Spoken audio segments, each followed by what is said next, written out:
Hey guys, so thank you guys so much for the comments and the kudos on the other videos, and I really hope that you guys check out some of the other drummers if you haven't already heard of them. And I apologize if I forgot to say your name verbally. I was going completely off of memory and just kind of going through the ones that first came to mind and the ones I've been watching the most. But I did in the list that I created in the comments. That way I wrote them all out because I didn't have them written down when I was giving them verbally. So I apologize for that if I didn't say your name. Don't feel like I am not appreciative of you or don't respect your drumming or anything like that. It was I literally just had a brain fart and I was trying to go from memory. So I hope that if you check the comments, your name should be in there. All the different ones that I could think of and had written down in a more methodical way. Okay, so didn't mean to leave anyone out by any means, or if I forgot to say a name, it wasn't because I was like, oh no, I don't like this person or I don't like their channel. It's just because I literally forgot. So I apologize, my bad. I 100% respect every single person that any of the channels that I'm sub to or I check out or I leave comments on or any of those things. You can 100% be assured that I respect you, I like your drumming, and I love your channels, and it wasn't anything as a slight of like, oh, I forgot, I didn't mention them because I didn't want to mention them. It had nothing to do with that, okay? So apologize with that, but if you check in the comments on the last video, the drummers to check out, not the one for Brian number 2, but the one that's specifically about drummers to check out, your name should be in there, okay? And if I did forget anyone else, I apologize for that, and I will also add those to any future videos or to that list of names as well, okay? So there's just so many, like Daddy E Drums was one, had a brain fart on that. I've talked about him in other videos, in my last video of drummers to check out where I had that list, and I kind of showed the list. It was like the Mask Drummer, Daddy Drums, Harry Hansen, Garage Light, it was another video I did a while back, and I did mention him in that video. Okay, so, gotta dismiss an alarm here. So, I did mention them in previous videos, but in this one, like I said, there were so many names. I think I listed I don't know, 24, 25 different names in the list. So keeping track of all those names in my head was difficult. Okay, on to today's thing. So today I figured last time I covered some bass drum stuff using single bass drum pedal. And I really hope that people were able to find that helpful and useful. I'm still working on it myself, as I said in the last video. By no means do I have it perfectly down or anything like that. But, it's just I've learned how to get those notes out and using in different ways so that way I can keep improving on the technique and then also be able to play the hat at the same time that I'm playing 16th with one foot. And like I said, if you have a drop lock, if you have a drop lock clutch up here, then, you can always smack that and it will close your hats and you can play double bass pedal and get that. But what happens if you want to control the foot with the foot, or you want to do hi-hat splashes, like, do a quick something like that? If your hi-hat's closed and you have a drop lock and you're playing double bass drum, how are you going to do a 16th on the bass drum at the same time you're doing that kind of thing? And one thing I have learned, I'll just show this really quick for those that may not have tried this, and yes, I'm wearing slippers, which is not the best to play in, is that people will use their heel to the side, or I used my heel to the side, so my heel was controlling my second bass drum pedal, while my toes controlled the hi-hat. So I was using double bass drum, but what I was doing was I was using my heel to press down on the second pedal, in normal technique for that one, and then using my toes kind of like in this fashion where pushing down on the pedal with the heel and using my toes to control the hat. But that's, it is a little difficult. You can't get as good of articulation or accuracy doing it that way. So that's why I just tried to go with learning with one pedal and then being able to get the hat at the same time. Okay, quickly what I'm going to show here is a forearm crusher exercise. So A lot of people might be, familiar with this, especially longtime players, but this is a really, really good exercise for control, evenness of notes, and then eventually hand speed, okay? So the exercise is pretty simple. It's all 16ths, but you're going from single stroke to double stroke to a single paradiddle, back to single stroke and in a sequence like that, okay? But every note should sound the same in the syllable count of a 16th note. So I'll play it nice and slow so you can hear me and count it. Hear me counting out loud while I play it. But starting with the singles, 1E and a 2E and a 3E and a 4E doubles. 1E and a 2E and a 3E and a 4E diddle. 1E and a 2E and a 3E and a 4E and a singles. Doubles. Diddle. Okay, and see, I was keeping quarter note with my hat. I like to do that. Just anything I do with my hands, I try to either do like a boom chick, like or just some type of ostinato pattern on the feet. So that way, no matter what I'm practicing up top, I'm still getting the benefit of some independence exercise and coordination because I'm playing varying.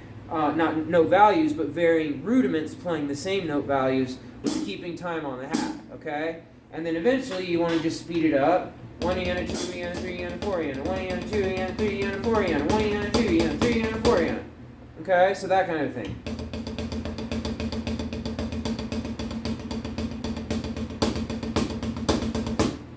Okay, and keeping track of where you're at in your syllable count. You can also play them for 2 bars. So 1E and a 2E and a 3E and a 4E and a 2E and a 2E and a 3E and a then doubles. 1E and a 2E, 3E and a 4E and a 2E and a 2E and a 3E and a 4E and a 1E and a 2E and a 3E and a 4E and a 2E and a 2E and a 3E and a 4E and a 1.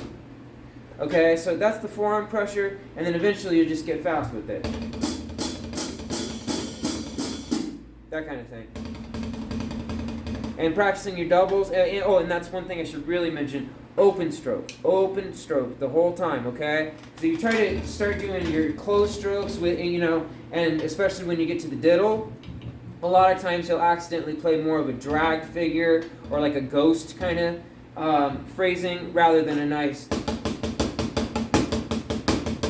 And I'm exaggerating the motion so that you can kind of see, but it's open stroke, okay? So whether you're playing wrist and fingers, so body still, nice and centered, you're not doing this kind of a thing, that'll really wear you out and that'll get all the shock up there. And you want to, practice nice and slow first and relaxed so that way you get into your muscle memory the right way, and really nice and relaxed and slow. And like we say, it's like holding a baby bird for the kiddos is what we teach. Not too tight. You don't want to have a hammer grip. You don't want to have pointy finger on top. We call it the pointy finger. You don't want to be guiding the stick down. You don't want to be playing the front of the stick. All the control is in the back of the stick. So, and I had to learn that the hard way. I was completely self-taught till I started taking lessons. I guess it's been now about 3 to 4 years. About 4 years. Taking lessons for 4 years. But I played all my rolls just fulcrum. Just like, and I didn't stick my fingers out that far, but, anytime I play a roll, it would be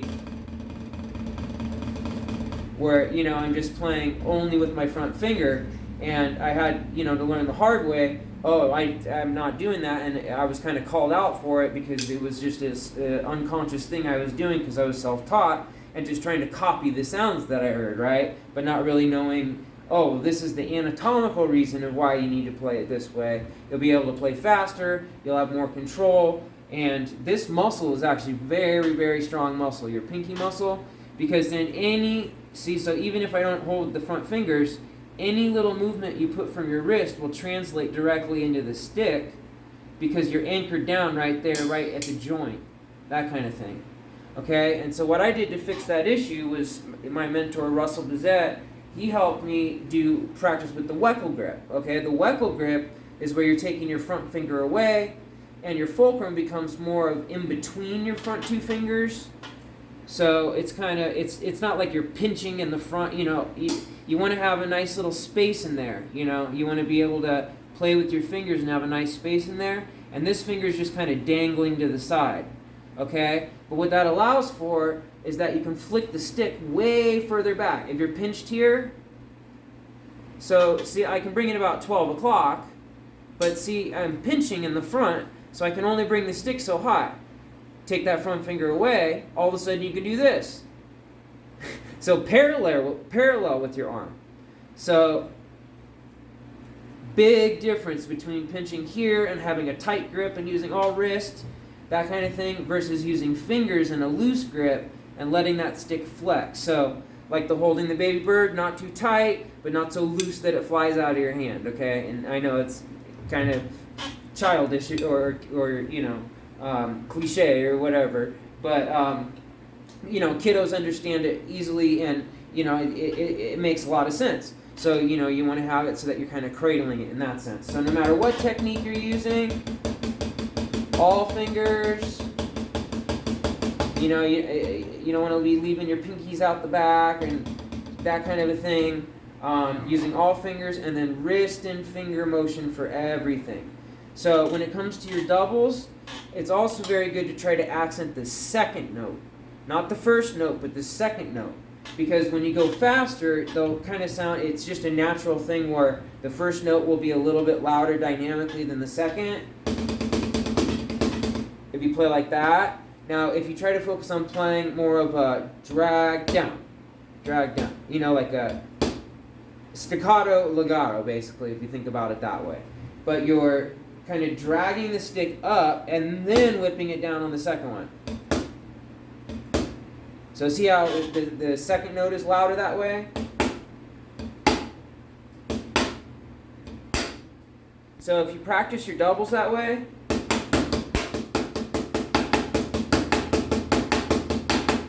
and I'm using, you know, and I'm playing on a pad, so I'm trying to, you know, make it audible and loud for you guys, and hopefully it is that you can hear it.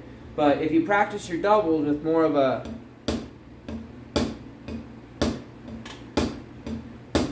then once you get your speed up, and it feels a little goofy at first, especially if you're used to just practicing, you know, that's how I practiced all my doubles, just, you know, open stroke. And then a lot of times I'll use my right hand more of in a French grip, just because I can get a little bit more speed that way. But see how that's all fingers? Okay, so you know, you might see me holding my right hand a little different when I'm going faster than German grip in my left.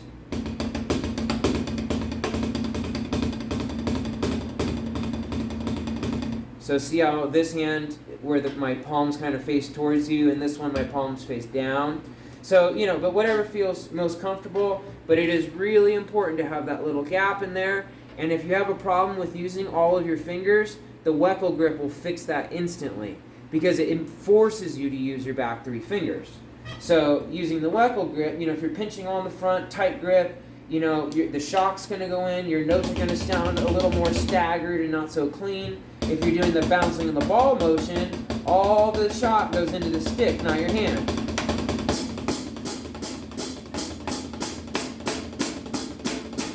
Okay, and I'm still holding loose even when I'm going faster and using finger motion, okay? So anyway, forearm, that's a really good one, because it's basically you're practicing the three most important rudiments all in a sequence, and then you can have fun with how many bars you play of each of it. And you know, also the last thing I'll mention with the diddle part is trying to anchor beats 1 and 2. So a paradiddle, you know, paradiddle, right?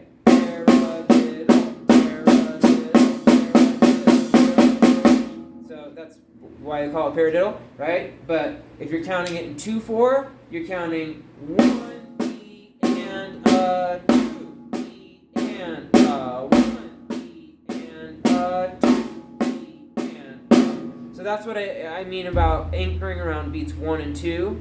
Okay, so.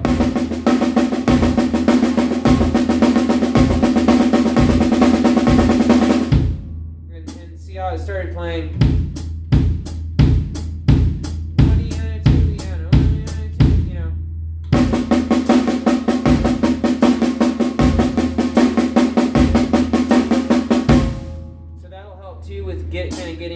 know, and that's a stacked way of playing it.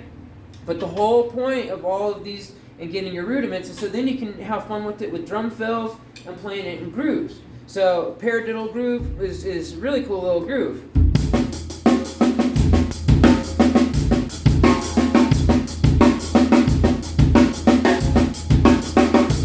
You know, and you can phrase it how you want, or do break it up here and do like a broken paradiddle.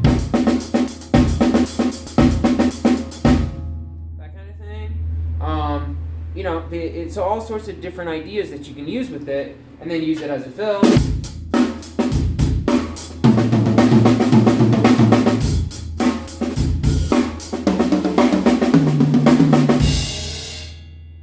And then the double paradiddle fits perfectly into 6, okay? If you playing in 6, double diddle, so good for that, okay? And remembering your double paradiddle.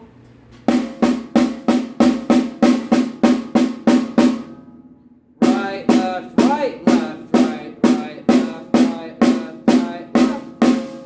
Okay? Now, what it goes into in kind of a cool groove in 6 is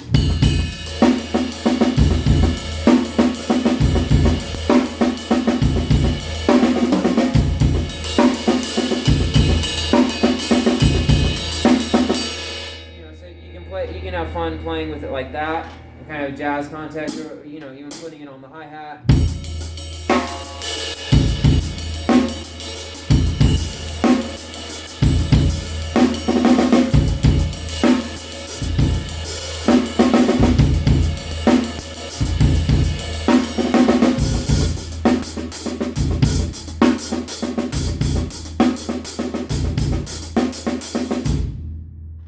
So just kind of using your rudiments to your advantage, but that technique is really, really so important.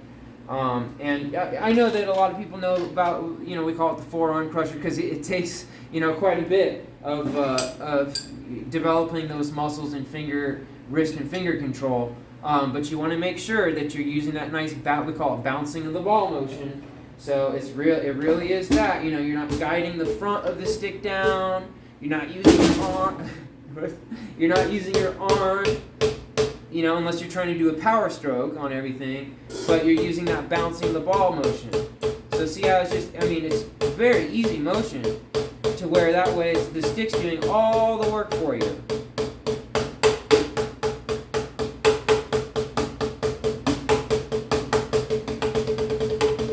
So you get the point. Okay, video. Way too long, but there it is. Little instruction. I did the foot thing on the last one, so I figured I'd cover a little bit of hands. But that exercise is really, really great. You can practice on the snare, practice on the pad. I suggest all the sticking stuff you can figure out on the pad, honestly.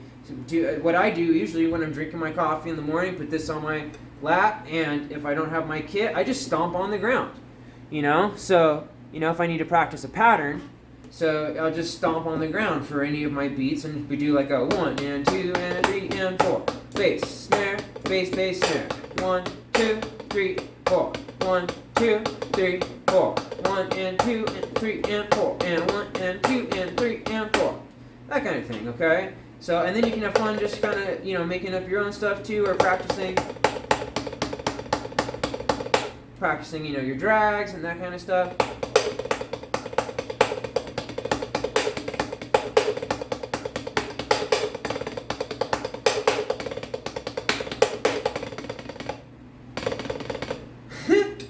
Okay, so just having fun with it, you know, but you can have a lot of fun with just your drum pad. For me, I mean, this is my baby, you know. I take it everywhere I go. So happy drumming, guys. Love ya. Bye.